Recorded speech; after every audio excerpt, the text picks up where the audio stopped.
The teacher allowed no English to be spoken. If you wanted to say something and couldn't think of the word in Hebrew, she insisted on pantomime. That class is how I came to meet my husband, an Israeli who had come to New York to attend college. He was working his way through school as a security guard, checking our identification as we entered the building where the class was held. A year later, we married. By the summer of 1991, as the First Persian Gulf War came to an end, the journal no longer had a correspondent based in Israel. Instead, it had been flying in reporters from London to cover major events. Many of the paper's editors believed that the potential for peace between Israel and the Arab world had ground to a halt. Now, in the wake of the war, there was talk that the United States saw a unique opportunity to try to remake the Middle East, and resolving the Arab-Israeli conflict would constitute a major part of this effort. I asked the managing editor to give me a chance to cover this process on the ground, and he agreed. If the stalemate continued and there was no political change, we decided, I would return home. One day soon after I arrived, while exploring one of the areas damaged by missiles from the war in a town outside Tel Aviv, I bumped into my Hebrew teacher from New York walking down the street.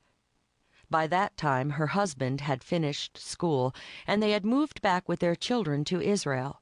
I was surprised to discover that the neighborhood about which she had regaled us with stories back in New York was the same one where I was now walking.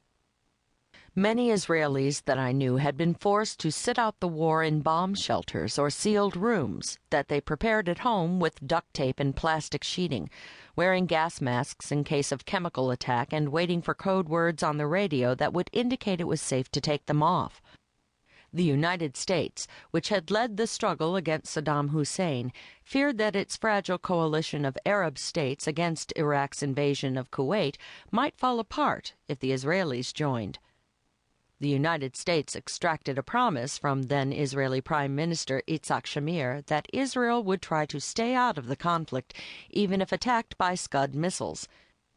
That agreement had only added to the strange uncertainty that seemed to permeate everything during that period, for each time the Scuds hit Tel Aviv, Israelis wondered if Shamir would go back on his word.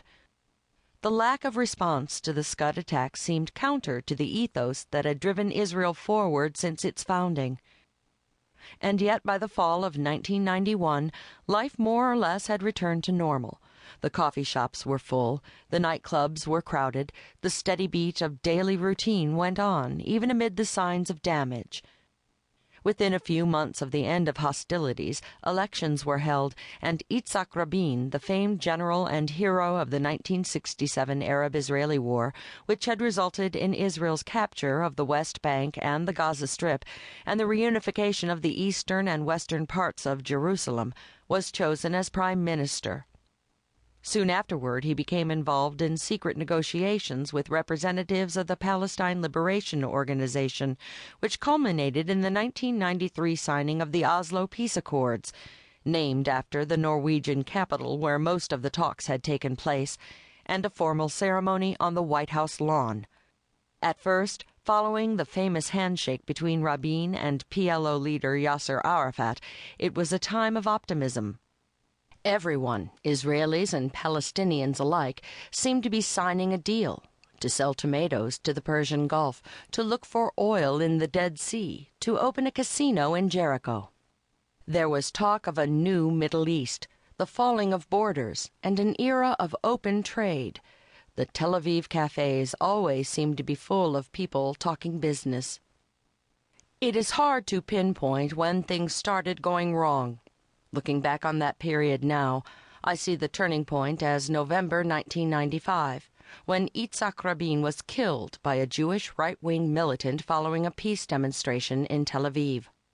The image of Rabin's closest aide, red-eyed from crying, unshaven and unkempt after an all-night vigil, announcing outside the hospital in a trembling voice that Rabin had died, became a symbol for me of all the dashed expectations. It was the end of an era.